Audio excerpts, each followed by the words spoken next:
Hey everybody, before we get into the podcast, I just want to let you know about our sponsors. It's a film called Sir John A. and the Curse of the Anti-Quenched. It's a fun film, and you can get it on Vimeo on demand right now for only $2.99. Check out curseoftheantiquenched.com. Next up for sponsors, if you want to support the podcast, you can head over to our website at RaidersOfTheLostCommentary.com. Click on the Amazon banner. It'll take you to Amazon if you're buying something. And if you buy something, it kicks us back a little something. Doesn't cost you anything, and it supports the podcast, and we really appreciate you doing so. Are you telling me that you built a time machine out of a DeLorean?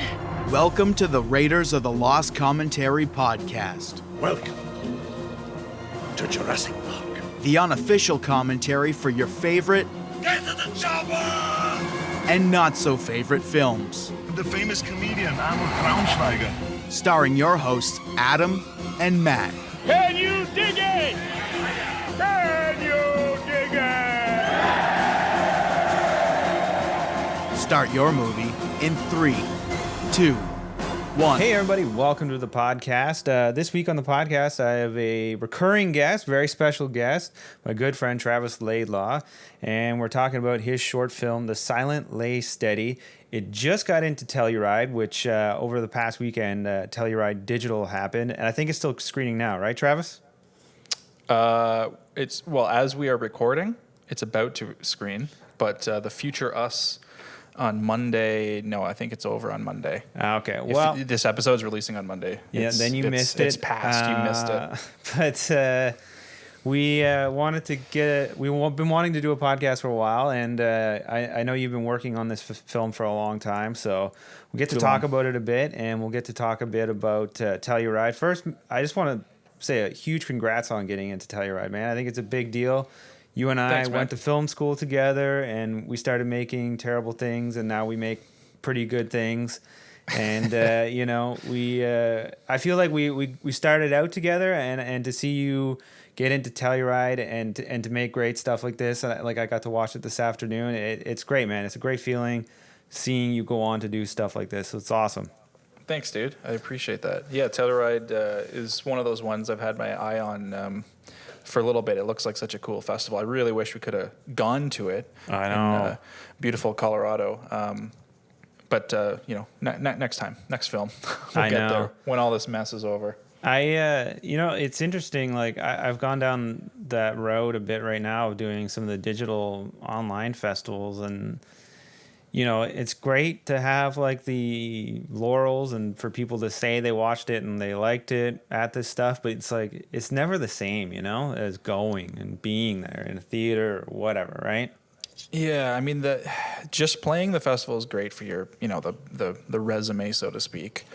But yeah, I mean, film festivals are all about the networking, right? Meeting people and just hanging out with like-minded filmmakers and just growing your network, basically. So it's a bummer that we can't do it right now, but everyone's in the same boat, so it is what it is, right? Yeah, well, there are still some like events that are happening. Yeah, I know. Sitges.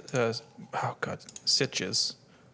That's how you pronounce it, right? Sitges. Yeah, I know what you're talking about, but yeah. Anyways, it just happened as well, and I Yeah. think they had an actual physical festival. I think you're right. Yeah. Online, they're just, you know, socially distanced and everything. So It's that's like cool. State to Obviously state, not it the same. seems like it's like I know there's some horror conventions that happen too, and I was talking to some people that had booths there, and like they're like, yeah, like people are still there, and some people, you know, obeying certain protocols, and other people not obeying certain things, but it is sort of odd. I don't know, from place to place, but I guess it depends on preparation and resources and everything for the festivals as well, right? That's just it. Who knows? We can get into festival talk a bit more, but so bring us through a bit about the short and. Oh God. Okay, so as usual with my stuff, I spend way too long making it. So I actually shot this in November of 2018. So we are very quick. We're about a month and a bit shy of 2 years since shooting a short film and releasing it, which is absolutely ridiculous, and it drives me absolutely nuts. It's a huge stressor the whole time, but I can't help it. You're notorious for this. Yeah, well, and a lot of the problem, we were talking about this before we started recording, is I tend to bite off too many rolls on it, especially in post-production. And when you got like a whole film ahead of you and you got to do one thing at a time, it can get overwhelming, and you hit periods of like not getting anything done and you don't even want to look at it. And then you get motivated and you get back into it, and and that just goes on. And then you have COVID hit right in the middle of it. And Yeah. Which should have been something like you should have got a lot more done. I know I had other things going on that just was, there's too many distractions. No, that's true. I would have liked to think that too, but it didn't happen. Well, I guess it kind of happened. It did happen there. You know what got it done was getting into the damn festival. And I was like, oh, I need to get this stuff in for this date. So I rushed through the mix and Yeah, sound we've talked design, about the this before effects. too, and like a deadline is the best thing. Yeah, you need them because I didn't have one. I just knew like, oh, I got to finish it soon, and man, months go by really, really easily without you noticing. Yeah, sometimes.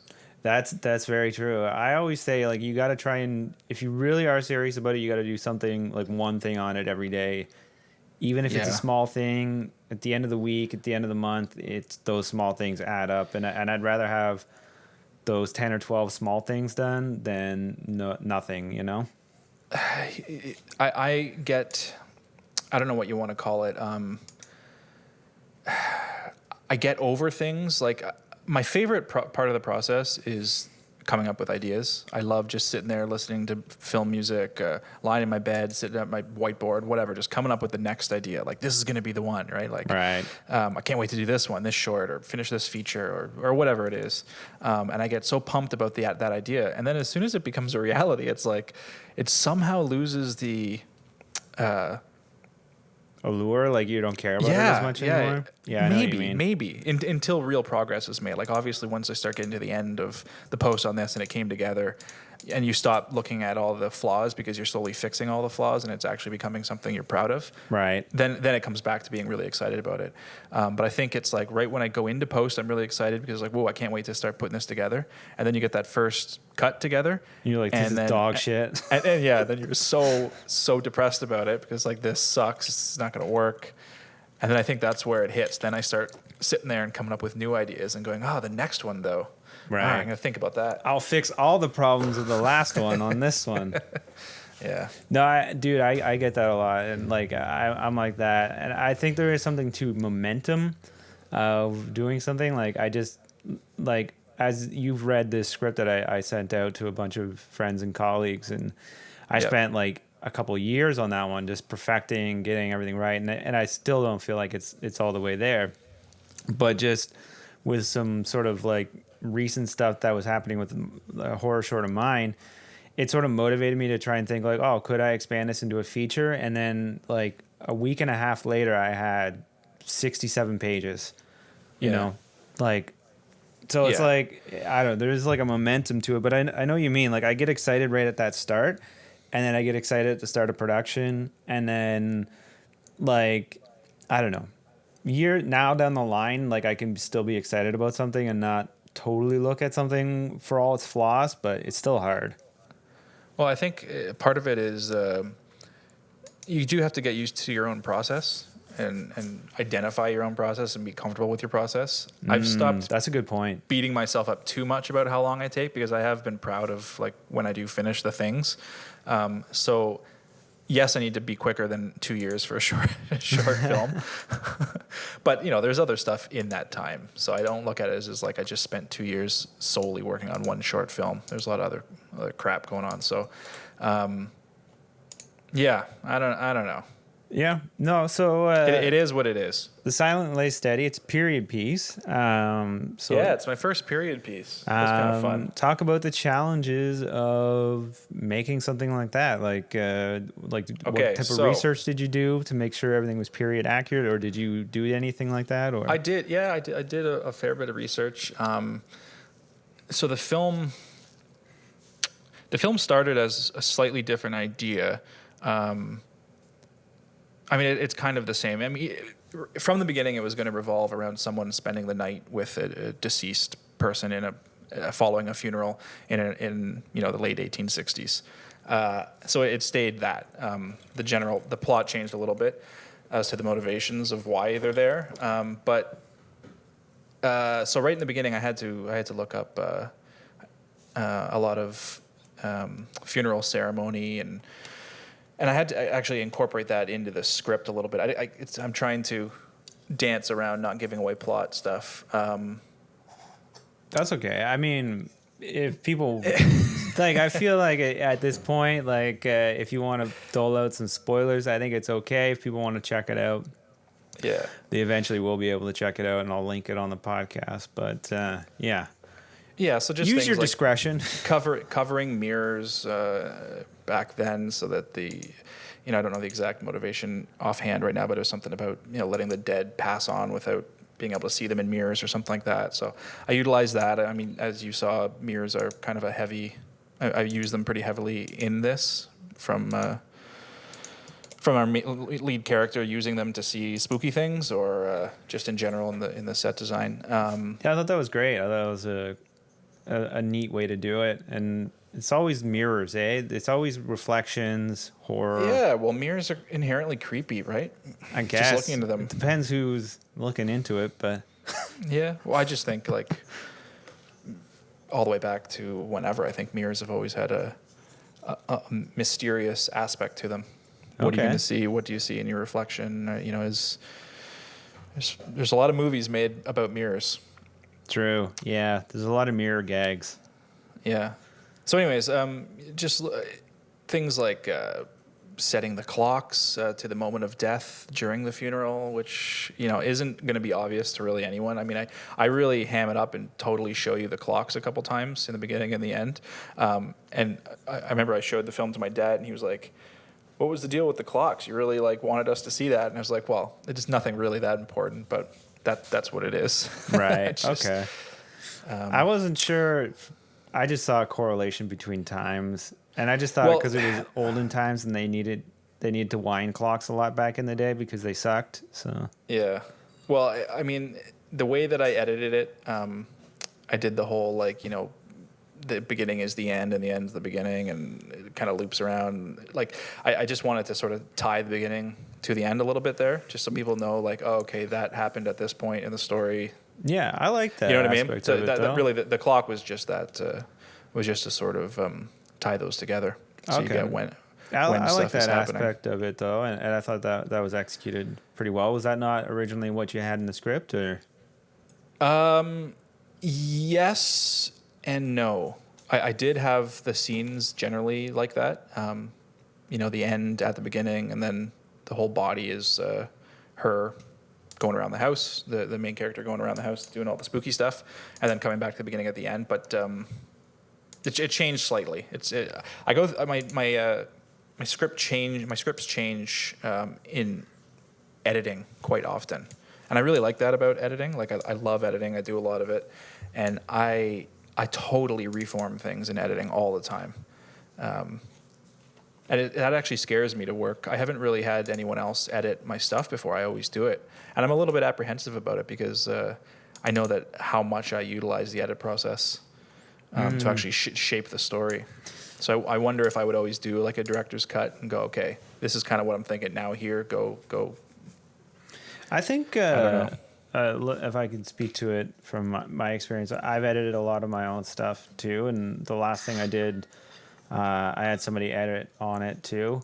And I will say, like, you'll be surprised at stuff you didn't think of that you like better every now and Oh, then. absolutely. Yeah, for sure. and I New do- fresh perspective. Yeah, and I do think that's important sometimes, like, because we do so much ourselves, and there's so much of a singular vision that, like, at the end of the day, you can say, no, I don't like it, and do what you want anyways, but, like, you might get something you like that you wouldn't have got, in the first place. Yeah, and that could be the start of an awesome relationship with someone if you end up going, wow, I like this person's interpretation of what I did on this, and now I trust them, on future stuff. I've had a few. I'm still just in that stage of being really apprehensive to, and because I'm such a post guy, I like doing it anyways. But still apprehensive to to give it up because I feel like there's been a number of occasions, even with this film, where I showed some people really early cuts, and like part of that their feedback made me feel like absolute garbage, which is expected, I guess, because it was just a shitty first cut. But they couldn't see it, right? Like I could see where it was going, but of course, and I knew, but I was like, I should still show it because I need feedback. And it was like they said everything that I knew they would say because they can't envision. Did you show what I'm seeing? Did you show non-filmmakers or did you show filmmakers? Filmmakers. Okay, interesting. Yeah. That's because like usually when I show like non-filmmaker people stuff, they just point out all the things that are missing. It's like, well, yeah, like obviously the color's not done, obviously the sound doesn't work, but you know.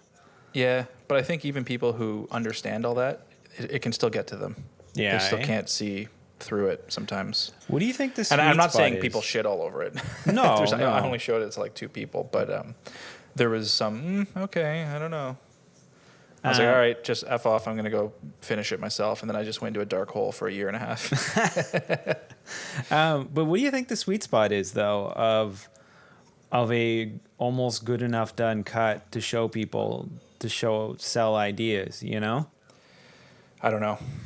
I don't know. And I don't have enough experience doing it. I hang on to my stuff until it is absolutely done and I'm fully confident to show people. And I know I shouldn't do that. I should open up more in the process, but I haven't yet. I still, and again, it's a product of doing everything. So I am just in my own dark hole doing the film. If I was getting a lot of other people involved in the post process and I relinquished control of visual effects and editing and sound and everything, then I would be dealing with all these people and getting their input. And I'm sure it would be a totally different dynamic. But right now it's, I'm doing the editing, I'm doing the sound, I'm doing the visual effects. I did the color on this one too. Someone else helped as well. 2 of us did the color, but I finished it. So it's just me doing a lot of the stuff. Yeah. I'll tell you, like, something we did a long time ago, Case of Deceit. I remember showing somebody an edited version of something with some of the effects you did, but there was no sound. And they're like, yeah, I don't know, man, doesn't seem that exciting. And they kind of had like a downer output of it. Oh. Yeah, you're going to have to cut this part out. Yeah. Hold on 1 sec. This old ass fucking phone. Yeah, you have an old phone? What's the deal? Hold on.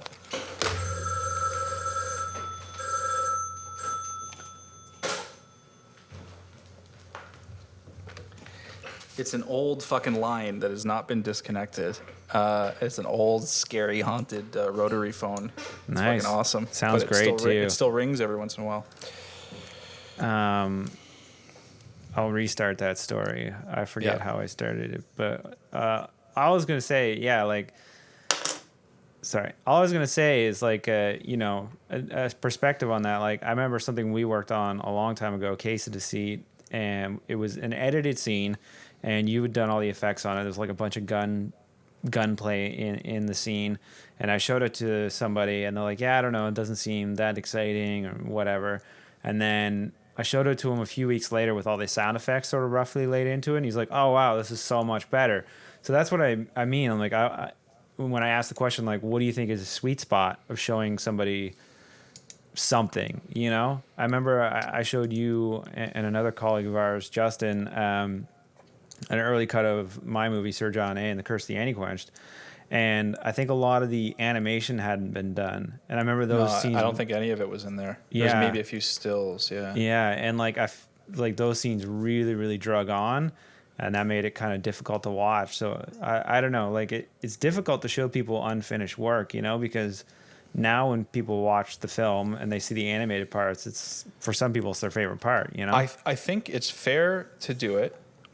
Giving them the disclaimer always, which we always do. Yeah. It's always full of disclaimers. Hey, man, here's a link. Here's all the disclaimers as well. But you just have to be aware of, or just keep that in mind when you get the feedback and know what feedback to kind of ignore. Yeah. Right? Like, okay, that is just a product of that not being done. I'm not going to listen to that part or whatever, which is all the time. Just because someone gave you feedback doesn't mean they're right? Like, you have to sort the feedback and decide what you're going to do and what you're not what you're going to ignore anyways. No, I think that's also valuable too. Like, it is difficult because I've done stuff where I didn't show anybody anything, and then put it out, and then, you know, somebody points out something that you're just so blind to, Yeah. and then you're like, that's oh, the problem. Frig, Yeah. like I missed this such an obvious thing, but Yeah, you lose all objectivity especially when you're doing everything, right? Like I showed my parents the short. They came over and we watched it, and I asked them a whole bunch of questions afterwards, and it's just like, I don't even know if this is good. I don't know anything anymore because I've seen this so many times, hundreds of times, end to end. It's Yeah. like, you know, and when I get near the end of, say, like sound design, I keep having to, like, I can't just watch. I mean, I'll obviously just watch the little section I'm working on, but I keep having to sort of restart it from the beginning each time, almost, just to get the whole feel. Like, I need to feel it from the beginning to see if this thing is working. Just to get the perspective, maybe or- not sound design. Maybe that's still more in editing, but just to feel the pacing. I mean, this is more for a short, I guess. The pacing is really important from end to end. Yeah, I don't know. Anyways, Yeah. you should always collaborate as much as you can. Don't go into a dark hole. But if you are one of those people like me that goes into a dark hole, whatever, don't beat yourself up about it. No, good advice. I like the last short I did, I tried to make an effort to have outside opinion and input on a lot of the creative process. And I feel good about it for the most part. There's some stuff I'm like, I might have wanted to do this differently, but it was a good experience to go through that experience, you know? Yeah. But yeah, I know what you're saying. So back onto the short. So, Yes. So you do all this research, you know, you try to make it period accurate as much as possible. Yeah. Talk about getting a location. I know we've talked about it a lot, but getting an old timey location, you know, it's not easy. Yeah. Okay. So yeah, the research, whatever. I just had to look up some basic stuff to write it into the script a little bit and have things in mind for, you know, wardrobe and set. But I knew, okay, we're not building something. We don't have. Another thing is this short was like done for super, super cheap. So You talk I about knew the budget? Sure. I mean, so the company I had with my business partner at the time, we don't have the company anymore. We've since closed that production company, but we had decided we were just going to pay for it. We had an equipment rental company and a production company, so we used all our own equipment, which was good. That was one of the benefits of having our own rental company. So we didn't have to pay for equipment, and in terms of hard costs, we spent $4,000. We didn't. Everyone volunteered on it, so really the money went to the location, and then like food, and we rented a couple extra, you know, lenses and things that we didn't have on hand, and then you know, wardrobe and a few set design things. But that was really it. I mean, it was only $4,000, which is friggin' nothing. I'm pretty happy the way it turned out for $4,000. But again, it's like, yes, $4,000 was the hard cost, but you know, how much would you have spent if we paid for all these things? Obviously, a hell of a lot more. But anyways, our hard costs were $4,000. Yeah, if you think about like what the amount of money you would have had to spend to get the gear you had for that, because I know the gear you have or had, that would have been pretty. That would have probably put you over $10,000 just with that. Yeah, easily. I would say still like a budget, still not paying anybody, but paying for all the things if we didn't have access to them ourselves. Yeah, probably like a 12 or 15 grand. Yeah. Eh? Would have probably been it. And then if we paid everybody and including post people and everything, like if you're paying everybody what they deserve, and paying for all the stuff, I mean, a short is not cheap, man. It's like $30,000 or something. Like, Yeah, easily. if you're paying people and it's crazy. Yeah. Unless you just do it all yourself, by yourself. Yeah. And then you could spend $800 like I did. Yeah. So anyways, Get your friend who has a rental company to give you a deal on the camera. So location, you asked. So I think that just like my last short, Dead House, I didn't have a script written until I locked the location. That's great. I can't actually remember. I might be confusing it with Dead House a little too much here, but I'm pretty sure that I had the general idea down, and I was like, I was apprehensive to even write it because it's like, what's the point if I can't get? I know I need like an old timey location, and I contacted the up at my cottage. There's a Pioneer Village, and I contacted them. I knew right away it was like Black Creek Pioneer Village in Toronto. I mean, that's like the golden, like that would be amazing. That's the biggest Pioneer Village, probably in. I mean, I don't know. I who knows? Yeah. I'm not gonna say in Canada. I have no friggin' idea. But it's a big one. It's a popular one. It's and it looks great. It's the real deal. But I was like, I there's no way I'm gonna get that. So I knew that there was like a small little tiny Pioneer Village at my cottage. So I contacted them, and then I was like, you know what? This happened with Dead House.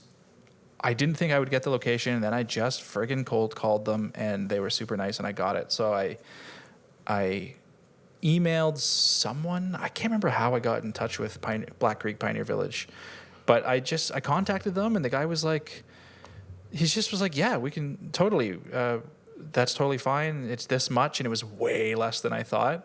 I mean, I was thinking like, okay, if I want to shoot at Pioneer Village for a weekend, like 2 days, and not even a prep day, just Saturday and Sunday or something, I was expecting, $5,000 a day or something like that, like a typical location fee, maybe even more because it's a historical place. And I'm pretty sure the guy was like $600 a day is fine. Wow. I was like, what? That is nuts. Did they require insurances or anything? Or? Yeah, we had to do insurance, the usual high-end insurance and everything, but we had that through our companies. So yeah, I think location-wise in the end, because we ended up being there for like 2.5 days, and we had to get some movers and stuff that worked for them to move some furniture out. I want to say the location was basically $2,000, so half of our budget. Wow. In total. But what you have to remember is this is a historical, public place you can visit.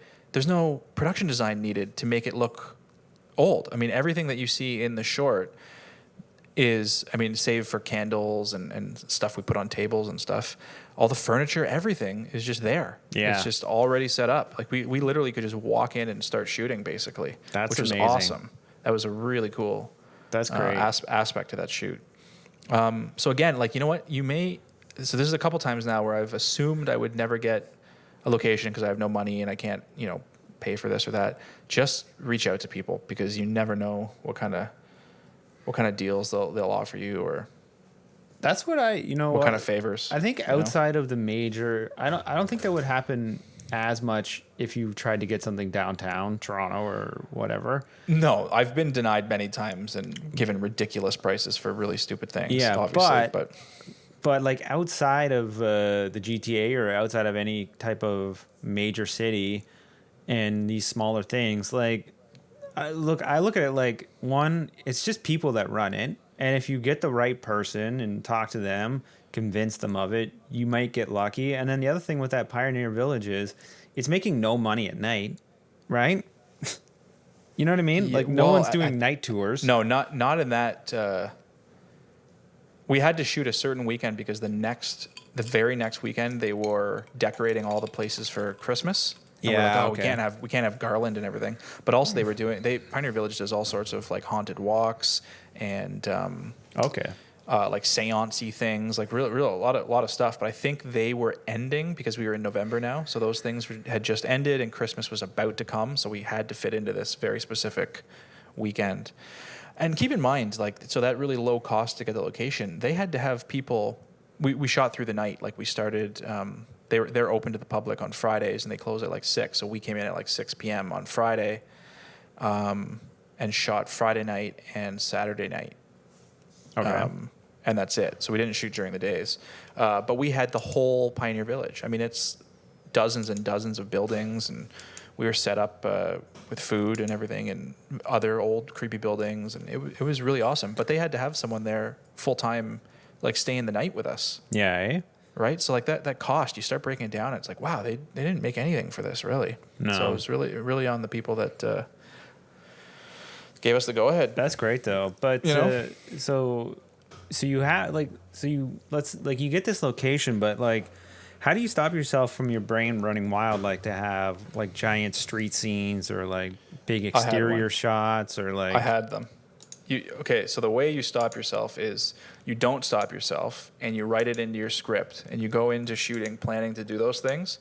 And then as things normally do, the shoot starts going to hell, and you start getting behind schedule on your first shot. And you quickly decide, we have to cut this out, we have to cut this out, and we have to cut this out. So we had, I'm making that sound worse than it is. We had a couple like exterior shots that weren't actually in that location. They were like down the street, and we were going to have to light the whole outside, and we had to cancel that. But the whole middle of the film was originally going to be a oneer. Really? Like the whole middle. Like from when the woman wakes up and walks around and does her whole thing, that was all going to be one shot. And we've done this before where oneers, people think they're easy, and they're not friggin' easy, man. They are not easy. And you got to practice. You have to have the whole crew running through that a bunch of times, because any little thing can throw the whole take off, right? So we were running take after take after take, and we were just screwing up on it too early each time. It was like, man, we still have like 4 minutes after that. We just screwed that part up, and it was like, okay, where can we hide cuts? And then we just got too far down the line, and we were like, all right, we are 6 hours into day one, and we haven't technically, like, we're nowhere near getting what we need here. Yeah. And I just decided, screw it. Let's cut the oneer and just shoot all these out more traditionally. And I'm so glad we did, because in editing, I would have been absolutely screwed, because I really cut stuff up and changed things in editing. So it was a blessing in disguise, to be honest. Yeah. I think, and this is just for me shooting a lot, like, it's nice to have those like shots where you're like, this is how I saw it in my head. And to budget time wise, into your shoot, like a oneer or just maybe a dolly or some type of special crane shot, but to also have lots of safety in mind, because like you said, editing or just time wise, like, and I think also this is like an element of you and I edit a lot of our stuff or do a lot of our own post. It's knowing on the day, in the moment, if something will work or won't work later, you know? Yeah, that's very helpful for my process. I know that I'm editing it, and I'm literally editing in my head while I'm watching the takes, and I know pretty much right away what's going to work and what's not. So I knew we were in trouble with the oneer, and we just hung on to it a little long just to see if we could get it, and then it was okay. Let's pull the plug. Yeah, and it's also which is fine, because the oneer was, it's a spooky atmosphere based little thing, right? And I just wanted to be really with that character during her whole exploration of the house. But looking at it now, I'm so happy we didn't go that route, because I got a lot more creepiness out of pushing and pulling some of these other shots and extending things in ways I could not have done if we had a oneer. Yeah. So. Well, I think that's good. And also, like, you have to know when to call something too, right? Like, you're just not going to get something like, like you could have spent all night trying to get that one shot, and then that's all you would have got too, right? Yeah. So that's also something you got to think about sometimes, Yeah. So you get Pioneer Village, then you get to write the script after that, then you whittle it down. Production, obviously, you said you did it over a few nights. And then do you try and start editing it right away? I don't really remember. Like, do you? Yeah, I always have to. I always probably the night we wrap. Well, maybe not the night, but the next day, I'm plopping things into the timeline just to see how they feel, like a confidence, a little confidence edit, just to see how stuff fits together. I wonder about that sometimes. I'm like, is it worth it to look at something right away, or should I wait and then look at it? I think it's a bit of both. So I put it together just to feel good about the shoot. Okay. Just to feel, and it's not the whole thing. Maybe just a couple scenes or like important parts in the film. I'll cut it together just to see how it flows. But I think on this, I then just effed off for a couple weeks. You need a break. I think you need to come back to it, because you're too close. Maybe even more than a couple weeks on this one, because I do seem to remember really appreciating the time away, because when I came back to it, my critical eye was a lot more focused, and I wasn't so stuck up on keeping some of the stuff that I know that I would have been, because I remembered how difficult that shot was to shoot, or, you know, that old tale, right? Where it's Yeah, like, that's important. like kill your darlings, right? Exactly.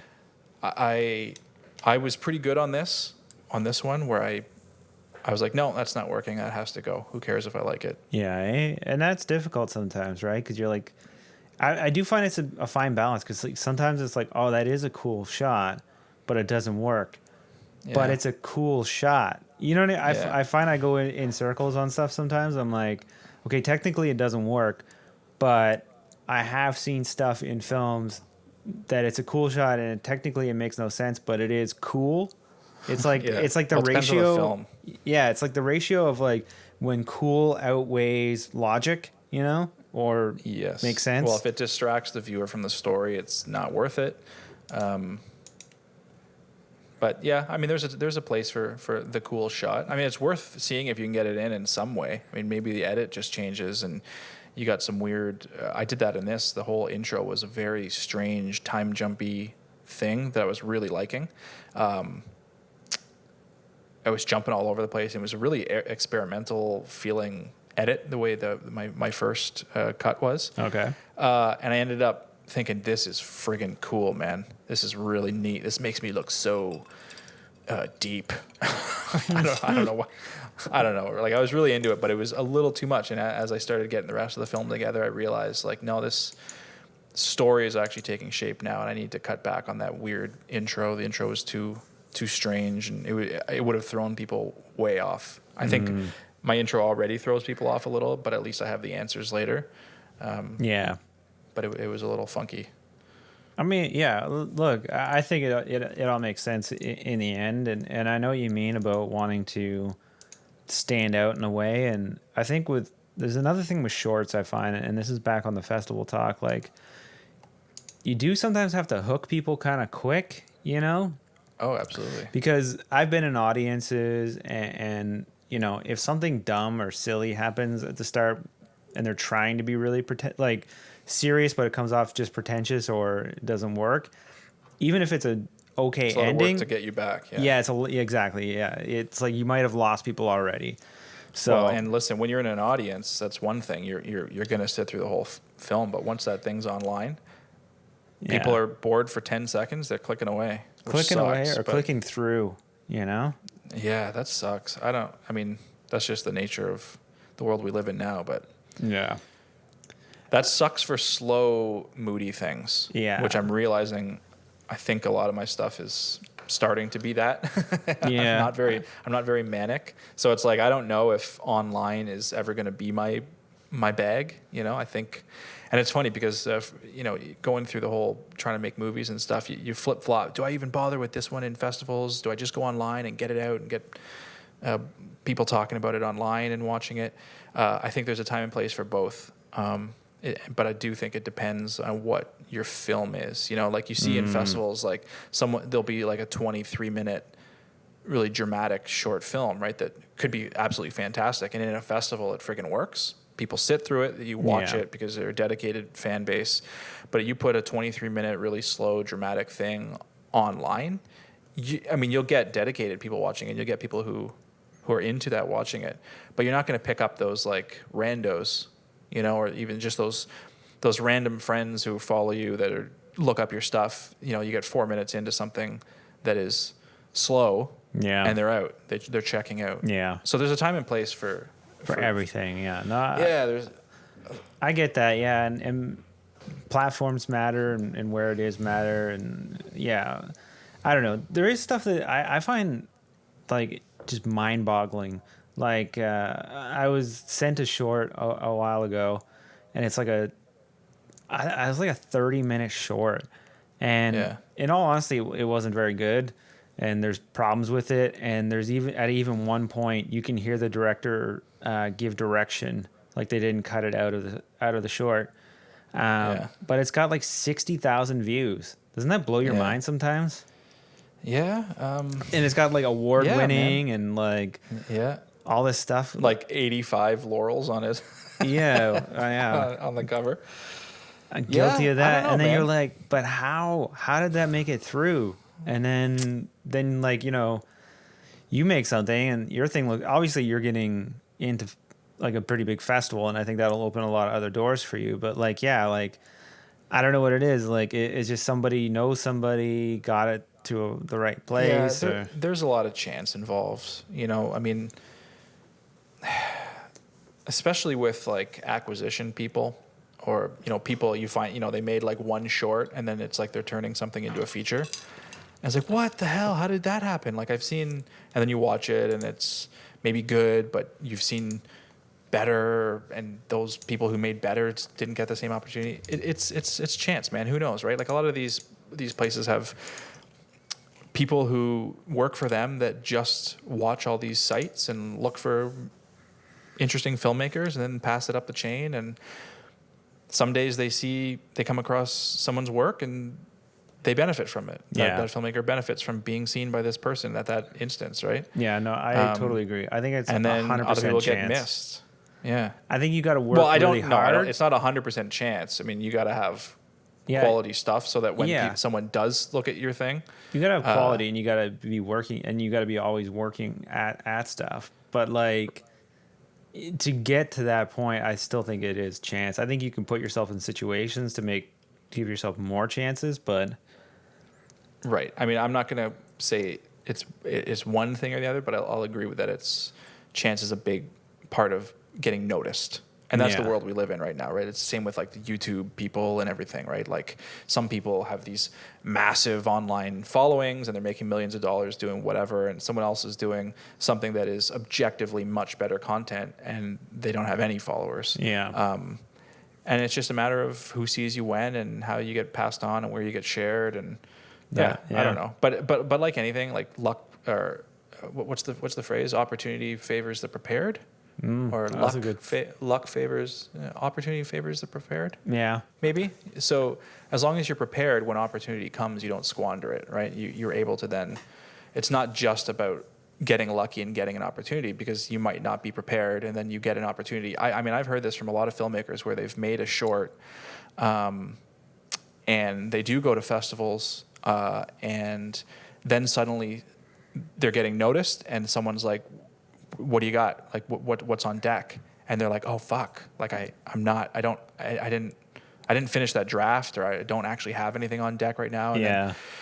then, I think Seth Worley and Ryan Connolly were talking about like the heat, like having heat on you. It's really important to utilize that heat when it's on you, because it can dissipate. And as soon as that heat's gone, that opportunity potentially is gone. Yeah. You know, someone sees something you've done and they are immediately interested, like, oh shit, this guy's got something, I want to work with him. Hey, what do you got?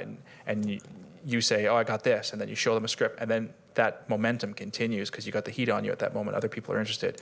But as soon as you're like, oh, nothing right now, but I'm thinking about this, and they go, okay, cool, well, we're interested, like, let us know when you're there. And then you wait 6 months and you write this baby of a script and you go back to them and they're like, who was this guy again? Or, oh, you did that? Oh yeah, that was kind of neat. And the heat's gone. Yeah. People aren't knocking on your door anymore, and that opportunity has faded. So I think it's important to be prepared for opportunity. And I take that a little too, that makes me sit back and like go in my dark hole too much and perfect things so that I'm like ready, right? But it's like, but then I'm not even allowing myself to get an opportunity because I'm in a dark hole for too long. Yeah. Well, and that's Anyways. therein lies the problem, right? So, Yeah. But such is the life of making art, quote unquote, Yep. or making movies, or being in this industry, right? Yeah. So yeah. it's a lot of no's. That's what I've learned. It's like Yeah, well, you can't be doing it for the career of it. You have to be doing it for the love of it. I know it's yeah. cliched as hell, but I mean, the longer and the older I get too, the more I realize like I'm not going to stop making stuff, and it's either at some point going to That's a threat. take off or it doesn't, right? Yeah, Yeah. you Yeah. either get it on, and you know you only fail when you quit, really, right? That's Another cliche. So a great quote too. You know, I think that's great. You only fail when you quit.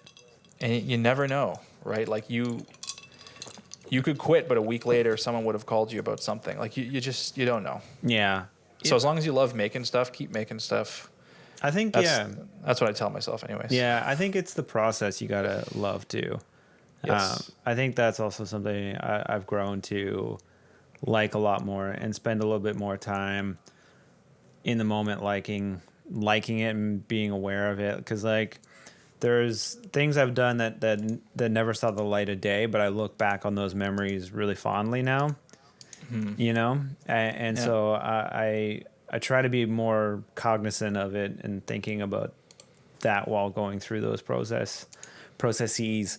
Because you know, you might not have some giant thing that you get millions of dollars for, but I don't know. At the end of the day, if you have some good memories, you made some good friendships, and even though maybe not a lot of people saw your stuff, but the people that did see it enjoyed it, I guess that's all that matters, right?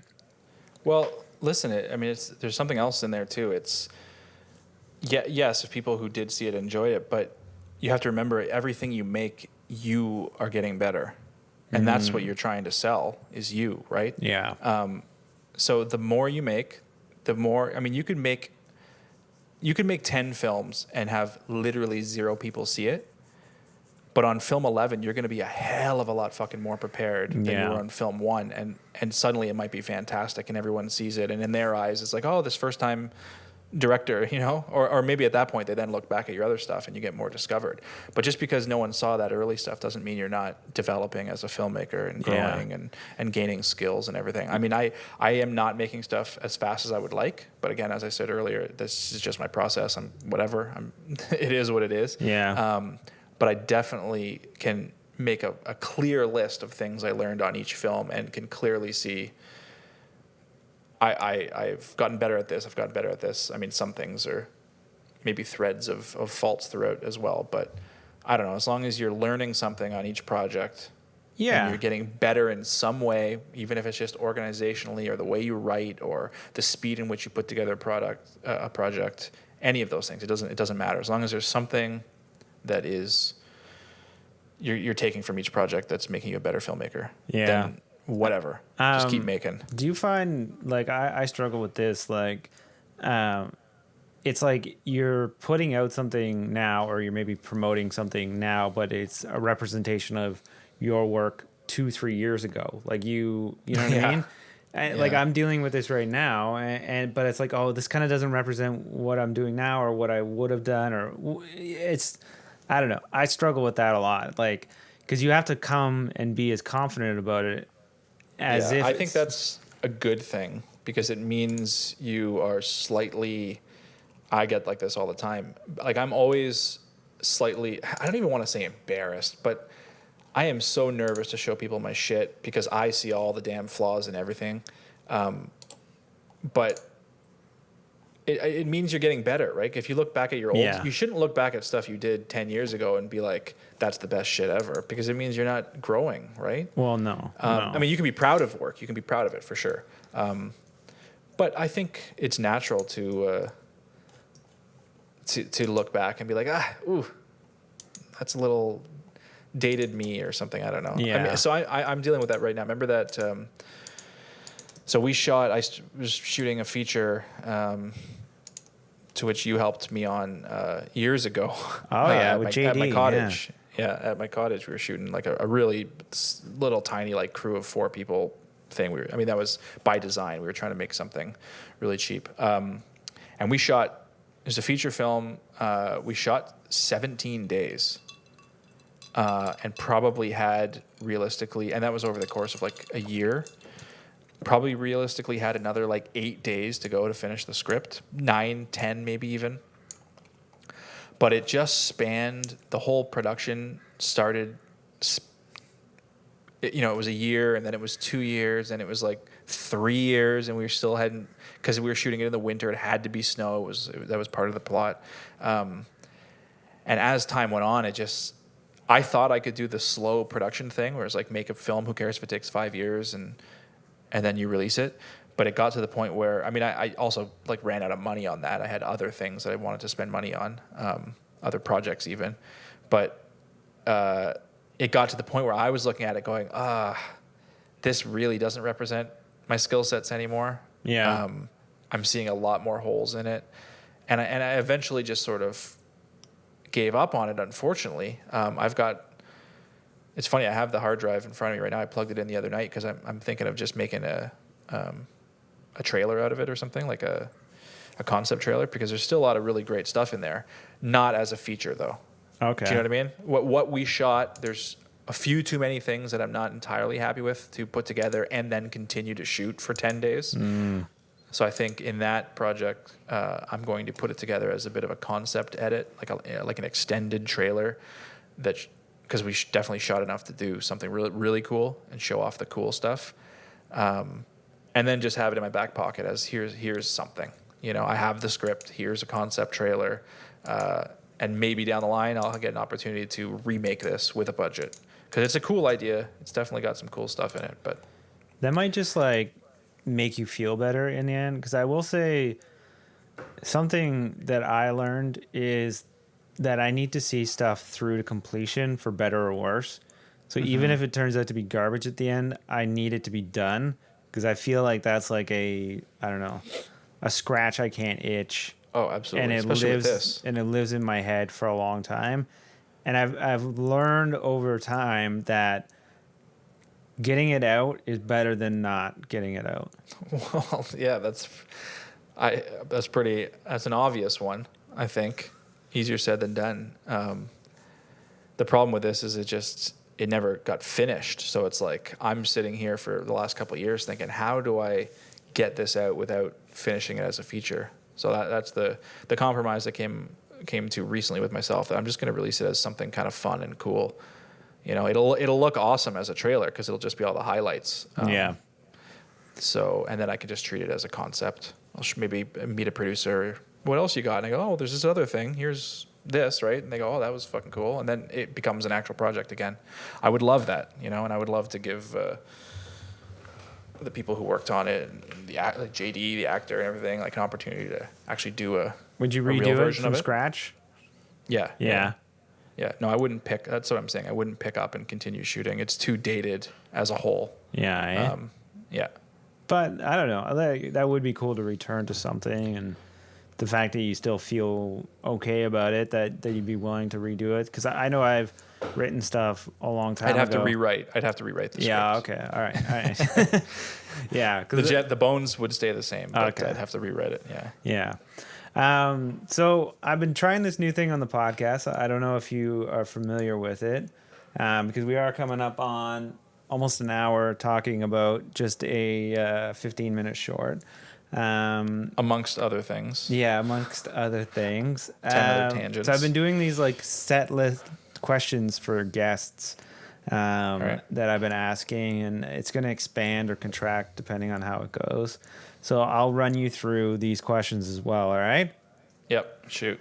Okay, so give me something that was a mystery about the business or the film industry or something like that you had no idea about, but now you know about, and then something that's still a mystery to you. Oh, you sounded so Canadian there. A boat. A And I'm boot? Canadian too, but I just really heard it. Usually we don't hear it. Oh God, a mystery to me. Oh man, give me an example. What have other people answered? Well, I'll tell you, for me, things that were a mystery, before I even went to film school, was just like the mechanics of the camera and lenses and everything like that now I understand. And something that's still a mystery to me is just how stuff gets funded, or why something gets, off the ground and running. That doesn't seem to make sense to me, why that would pick up, like that short that got 50,000 views. It's kind of garbage, Yeah. Well, I don't know. I'm so bad with on the spot questions, but I guess I would say, and this relates back to the location stuff, just try everything. Don't think you could ever get an actor, and you've dealt with some of this with some of the people you got on your last feature. Don't think you're gonna get an actor. Try, ask, send a script. Who friggin' knows? Don't think you're gonna get a location. Just ask. I think too many times you judge yourself, and you're judging what you're able to get based on how you feel about yourself in that time and how experienced you are. I would definitely say a lot of the times it's just asking. It's just luck. I mean, you talk to filmmakers that producers or whatever who seem to have got like, maybe you see a feature, this has happened a few times where I'm like, man, that looked like, how much money did they have? And then you find out it was hardly any money, and you go, wait, how the hell did they make that with hardly any money? And then you find out, oh, that actor was a friend of a friend and they just asked them, or this person got sent a good example of this. If have you seen Colin Levy's Skywatch short? No, but I believe we've talked about it a bit. Yeah. Yeah, so he did some behind. I mean, go check it out. The guy's amazing. He has a whole video he made about how he got Jude Law in it, and he just put a list together. And he's like, I need someone in this. How do I do this? Who do I know through 6 degrees of separation, right? And he's like, I know this person who knows this person who is a niece of Jude Law's sister, something like that, right? Yeah. And he went down that chain, and things got sent, and eventually Jude Law got on board, and he got Jude Law in his short. It's a fantastic short, and Seth MacFarlane's company just picked it up to develop it into a TV series. That's great. And so look, that's something too. It's like the worst thing that happens is somebody says no. Yeah, that would be the lesson. That would be the thing I learned, is be totally willing and prepared for lots of no's, and eventually there's going to be some yeses. So you might have just keep already asking. answered this one, but some advice for your former self. I know like there's always advice for filmmakers, but what would you have told yourself day one, film school, Okay, so this one's going to sound cocky. Yeah. But there's been a few scenarios where I let people talk me out of some things, and then in editing or whatever, I'm cursing myself for having let myself being talked out of something that I was really, really passionate about being in, whether it was a shot or a scene or who knows what, something that I compromised, let's say, on set with, and then I regretted it afterwards. And Guillermo del Toro talks about this a lot. A lot of times when you're coming up with an idea, you may come up with a whole feature that came out of a single image, like a shot. You may think, you start the ideation process with just a shot in your mind. Ooh, that's cool. And then you start creating this world around that shot. And it just months later, it's this whole project. It's a whole thing. And you don't even really maybe remember that it started with the shot. But you know that that's important to you. And then suddenly someone is telling you, we got to get rid of this. We got to get rid of this. You got to stick up for the things that are really important, because that's the integrity of your vision is those things. So I would tell myself to trust my intuition. Obviously, there's a caveat there. Like, if something's going to put us way over budget and over schedule, whatever, like, you got to cut it. But don't let yourself be talked out of stuff that you're really passionate about just because someone's telling you to do so. No, right? I think that's great. And I always, I hope I never did that to you, but I always try to be the person like, yeah, do it, make it happen. How can I help? Yeah. I don't know, at least that's what I try to be. That's what I try to be now. But like, I hate being the person that's like, nah, that's never going to work, or you shouldn't do that person. Well, you know what? It forces you to analyze. So a good example of this is like, I always try to be as respectful as possible to my ADs, because that's like a crazy job, and those guys and gals are freaking amazing running the show. But they're often looking to keep things on schedule and everything, like on the day, right? And it's very easy to be a dick about things and go, no, I'm the director, I want that, right? Like, I've never done that, but I'm sure a lot of people do that. Like, no, we're doing this. Yeah.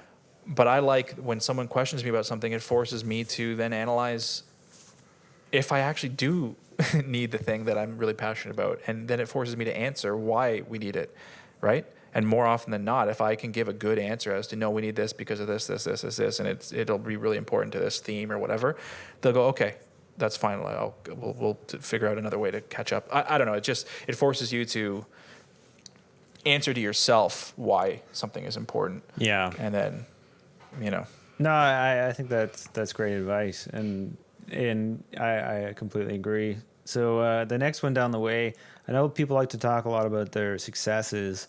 But I was wondering if you'd wanted to share with us a failure. Big failure, little failure, embarrassing failure. Well, do I share one that is potentially one maybe for you as well? Sure, doesn't matter. So this one is a two-parter because it's so funny, and I think we both look at this project. So I'm sure we've talked about it a few times when I've been on the show, but I'm sure you've talked about it. This is the porn with made. Other people, the porn that you and I made and starred in together. Yeah. No, so A Case of Deceit was the feature we made right out of film school. Yeah. And there is obviously, I mean, we knew as well as film school students how to make a feature. There was a lot of shit we didn't know, okay? And there's a lot of things to be embarrassed about, but you know what? There's a lot of things, like I learned more on that project that I've kept with me to this day than anything else I've worked on. And a lot of that is things not to do, maybe, right? Yeah. but that's, you don't learn anything if you're always perfect, right? You only learn from making mistakes. Well, that's just it. So there's a lot of things, and shit, they can just be as simple as being naive about certain things, or organizationally, or preparation wise, or quality control wise, or whatever. I mean, you can. Oh, the list is endless with that. The list is endless, but there's a whole other show. I literally wouldn't have my actual career if it wasn't for that. I mean, like Neither would I. Yeah. If people I do motion design and VFX stuff for a television company, and so like yes, I'm a filmmaker, but again, it's a hobby thing. I'm not a career filmmaker. So my bread and butter is design and motion design and visual effects stuff. And that only came out because I was forced to do it on that project, right? Like we thought, Yeah. oh yeah, budget, right? What about, we're going to hire someone to edit and do all the effects. And then you and I quickly realized, oh shit, we have to do everything. We ran out of all the money we had just shooting this thing.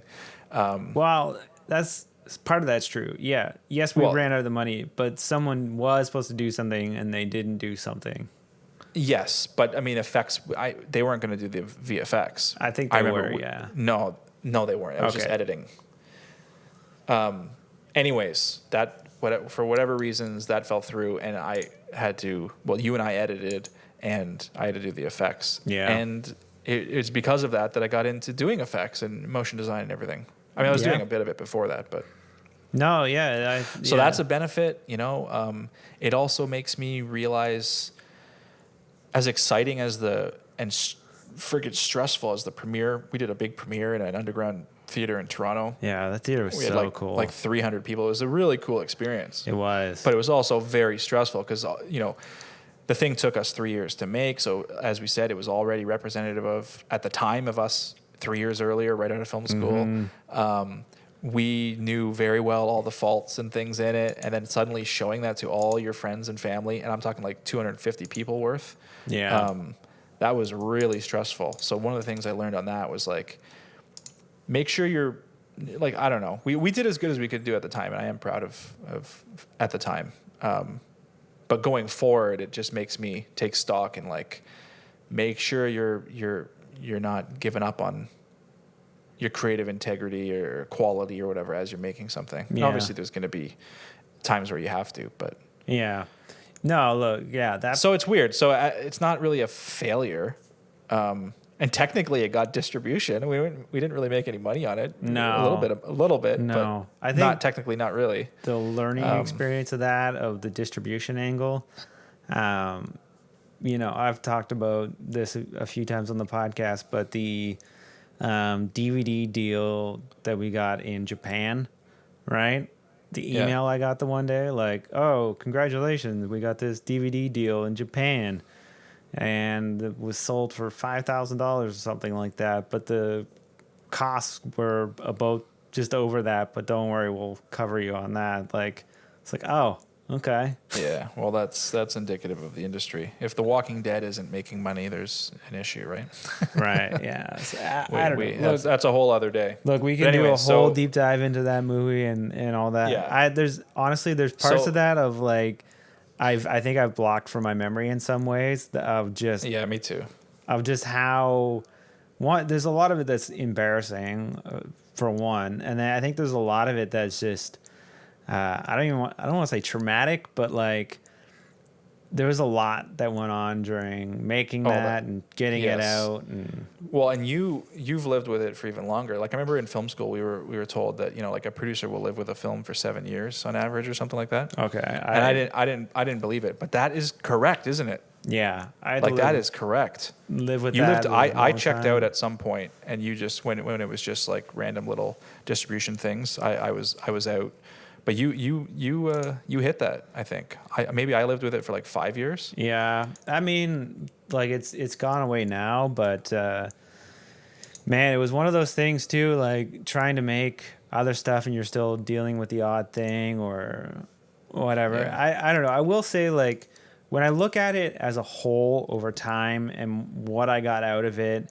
and the gigs and jobs I got because I made it, I'm like, okay, it's good because of that.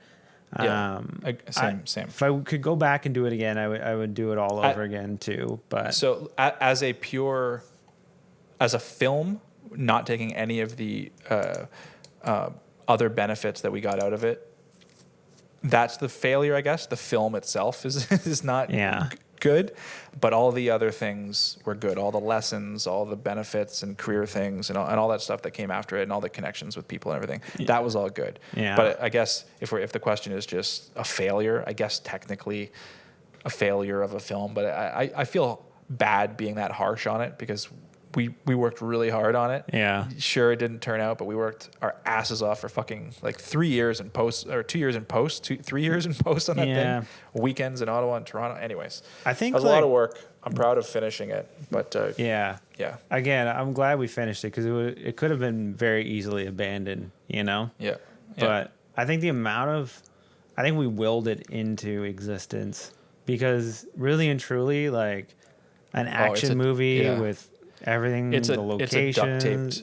It's a duct taped film. Definitely, it's amazing that it has a beginning, middle, and end, and is a film, even if it's only a 71-minute film. With like, about I remember 25 minutes of together aerial footage to make it that long. Yeah, that's right. That's right. Oh God. I still to this That's day, a whole other friends of mine make fun of me for like the amount of aerials in that. Yeah, stock footage of Texas. They'll watch cuts of stuff now. They're like, do you think like a good 2-minute aerial would work well in this cut? Or that's funny. Yeah. So all right. So that was that long-winded answer. That was a good long-winded answer for. I think one day I will cover it on the podcast. I don't know if I'm ready to go. Well, I think you should wait, and me and Justin should do that one. Yeah, I do. I will say, like, before COVID hit, I did have plans. I thought it would be nice to get together with everyone and, like, Adam says sorry for making you do this movie a long time ago sort of party, Yeah. Oh, me and Justin have talked fondly about that for years. So that'll be fun. Just like a reunion, because it is a lot of the people we went to school with. And I will say, like, I still have relationships with a lot of those people. I have a poster on my wall, like, to this day. And, like, I've put Michael Hannigan in a lot of the stuff I've done. And he's been a good support. And, like, you were saying you put JD in that feature. Oh, I've used, in the music video thing.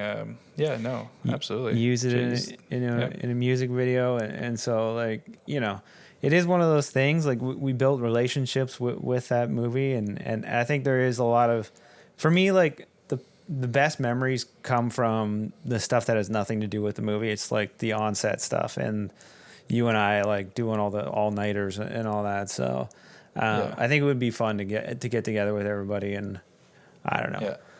Yeah, we'll do that on another one. Yeah. So what's up next for you? Obviously, Telluride, and that's obviously great. But what's up next? Okay, so yeah, I mean, so Telluride is the first festival, so obviously it'll be probably about I just missed the goddamn Halloween festival circuits. I mean, other than Telluride. Yeah. So unfortunately, it's going to be like a year-long festival circuit until I come back around to this time next year. That's all right. I'm coming up on 2 or 3 years. But the film's done, so whatever. That's sort of an autopilot thing. I am writing a contained feature right now that I've briefly told you about that I want to get done as soon as I can so that I have that. And I want to start talking to a producer that I know, just start getting a dialogue going about it maybe. Cool. But that, I haven't even written the first draft. I'm still plotting it out on my whiteboard behind me. So that's writing that feature. And I'm putting together the next short. I mean, there's always like 20 different shorts, and they're always jumping over each other for what's going to be next. But I think it's going to be more of a sci-fi thing. Ooh. I don't even want to kind of time travel-y, which I love, and I know a lot of my future ideas are revolving time travel. But yeah, I don't want to do another. I have a bunch of horrors I want to do, but I think just as I put together my portfolio of stuff, I think I should get a sci-fi thing in there, to flex that muscle a little bit. Yeah, I share that sentiment about I wonder oh, I don't want to pigeonhole myself into something or another, and then I worry about my last one was this, what should my next one be? But I think over time, if you have okay, you can do a comedy, you can do a horror. And I just tried to do a family film. At least you have those so that if something does come up, you can be like, well, I did do this, and Yeah. So. Well, it's also an opportunity to see if you even have the chops for it or even like it, right? Yeah. When I did Dead House, the last short, I kind of came out of that thinking, maybe I'm not. I mean, I like Dead House, but it didn't hit for me. Didn't really have much of a story. It looked good and whatever, but it wasn't actually really scary, I'd have to say. See, I'm already taking the shit out of my own stuff now. Yeah. Looking back at it. But anyways, I came out of that project thinking, I don't know. Yeah. And I said at that time too, I'm going to do a sci-fi next. And then this opportunity to do Silently Steady came up. And coming out of this, now I'm like, oh, I flexed the muscles a little bit more and I got more into it. So I definitely love horror. My dream projects are horror sci-fi combinations. That's where I'm trying to go. Yeah. So I want to do something that's more sci-fi next, and then because the feature ideas that I'm doing are kind of combination sci-fi horrors. Right. So that's my dream genre is that chimera. There you go. Well, that's great, man. And again, I just want to say a big congratulations that you got into Telluride, and we've come a long way since Case of Deceit, and it's good to see. I will say, it does make me feel better to know that we've progressed, and seeing you get into something like that, I am like, okay, cool. It wasn't just a big waste of time for us to do these things a long time ago. So it does make me feel better, and it does make me feel good when I see stuff like that. So it's great. Well, thank you for the kind words. Hopefully it's one of many. That's right. Festivals just and the beginning. But yeah. But enjoy it. It's great, man. That's it, man. Game over, man. Game over. Thanks for listening. Be sure to subscribe, rate, and review the podcast. And be sure to follow us on Twitter at Lost Commentary, on Instagram at Raiders of the Lost Commentary, and like us on Facebook. I'll be back.